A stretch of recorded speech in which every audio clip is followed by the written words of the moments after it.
Jamás. Muy bien. Yes. Thank you all for being here today. And I want to thank the General Assembly and President Miguel de Scotto.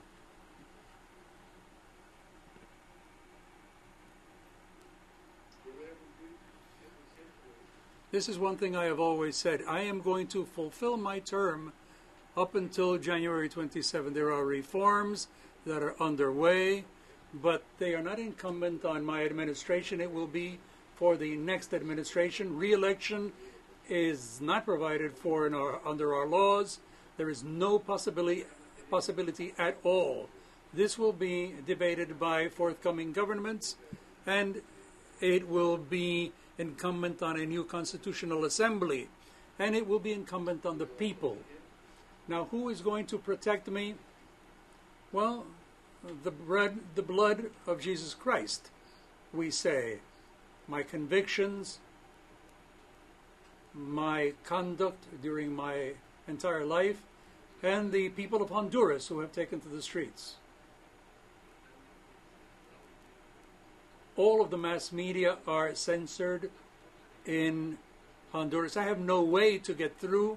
This assembly is not being transmitted. All communications are closed down. And it is paradoxical that I can address the assembly today, I can address the OAS, I address the nations of the world. Yesterday I spoke to a number of presidents, and I am not allowed to speak in my own country where I am the president. We have in my country a de facto military regime, and a legitimate one.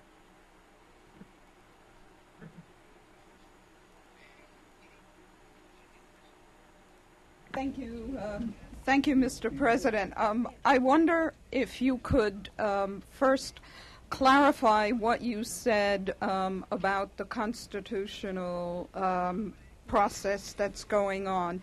Were you saying that there is no way that you would ever have a second term as president? And I wonder if you could also say what specific objectives that you were looking for in convening the Constitutional Assembly. No, yo no estoy convocando. I did not convene any constitutional assembly. The only thing I did was a number of surveys, a consultation with the people. And in a country where there is freedom, you can have any opinion you like, especially the people. I am not going to convene a constitutional assembly, and if I was offered the possibility of remaining in power, I would not do it.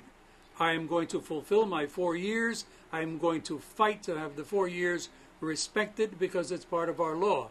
All of the channels, radio, television, newspapers are censored and occupied by the military. You must have your correspondents over there. Ask them what is happening. There is no version coming out that is not the de facto government's version. The stations are occupied. Communications have been cut. They cut the electric power to channels that are transmitting. People are being arrested, and we have been told that there are a great many people wounded. There are demonstrations throughout the country. More than 20 demonstrations have taken place throughout the country. People are protesting. There are people who are doing this spontaneously. Democracy is the right of the people, not of the president. And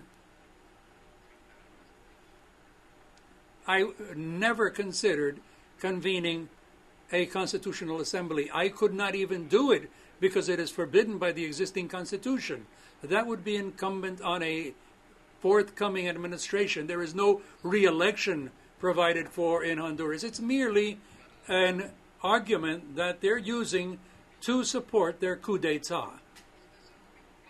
Then do you see any possibility of compromise that might get you back without any bloodshed? Bueno, yo predico la no violencia. I am a proponent of nonviolence. I am a very tolerant person, and I would never propitiate the use of force at all. I think the use of force is an illegitimate recourse, one that is used in temporary periods and that is not legitimate. Even if a state authorizes the use of force, it is still illegitimate, even in demanding your rights. There are certain nonviolent practices that the people can exercise. For instance, the right to strike. This is a nonviolent practice. The right to public demonstrations. The right to circulate and protest. There is the right to civil disobedience. These are practices that have been used by mankind since Jesus Christ, Mahatma Gandhi, Martin Luther King. These are nonviolent practices, and we would never foster any violence. I would suggest that this army that took over the government should not affect Honduras in this way, and the people should remain calm. They should defend their rights, but in peace. Presidente, ¿qué le diría usted a los críticos que señalan? What would you tell critics who say that you contributed to this situation by not obeying the Constitutional Tribunal or following the orders of the Congress, people who consider that you are co-responsible for this crisis?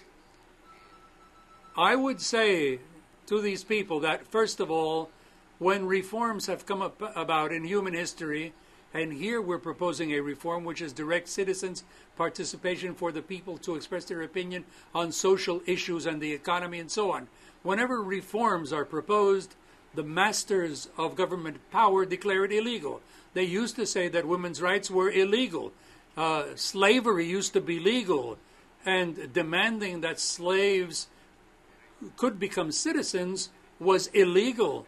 The right to set them free was illegal. Washington and Jefferson had to fight for the independence of the United States, and this against the illegal empires. So one does not have to be afraid of that. Someone saying that something is illegal. Now, if I do something illegal, take me to court and give me the right to a defense. I will go to that trial and I will defend myself. But do not violate the Constitution. Do not violate the rule of law. Do not use the army to kidnap the president and carry him violently out of the country with his entire family. It is not violence and the use of force and breaking the law that you use to amend any mistake by the president. The president might be doing something wrong, but if the courts don't work, you go to international courts. In Honduras, there was a de facto government that is usurping power, and it is based on the use of force. And read Article 2 and 3 of the Constitution on internet if you like. And it says, no one knows obedience to a usurping government. All of their actions are null and void and constitute crimes, especially when power has been seized by force, as not provided for in the Constitution. Article 2 says, in Honduras, sovereignty lies with the people, not the Congress, and not with a power elite. Sovereignty is the people's, and from them all power devolves. And when you approach the people for a consultation, just as in the French Revolution, it is declared illegal.